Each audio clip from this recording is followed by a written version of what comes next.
If God ignites a storm in your life, He has a definite purpose in mind.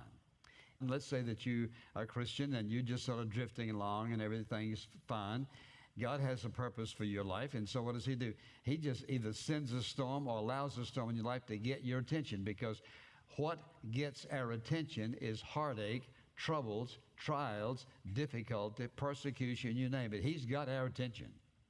So that's one of the reasons He allows it, to get our attention. A second reason is because He wants to get to some sin in our life. Something you've allowed to develop in your life, you know it doesn't belong there. You know it's not pleasing to God. You know it doesn't fit who you are. And so what happens? He sends a storm to get your attention, to get you to listen, to look, and to look at your life and to recognize there's something going on in your life that shouldn't be there. And He wants you to deal with it. And listen to this, the longer you hold on to what He wants to get rid of, the stronger the storm is going to become.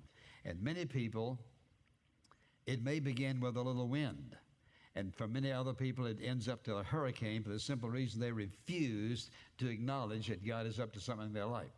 And then, of course, a third reason, and that is He wants you to surrender something. He wants you to lay down something. He wants you to take your hand off of something that you're gripping, that you're grasping very tightly. And God wants you to loosen your grip on it. So listen, because He's got something better for you than that. And so what happens? He sends a storm to get you to think in Him and to recognize, to get your attention, to look at some sin and to recognize that you're holding on to something He doesn't want you to hold on to.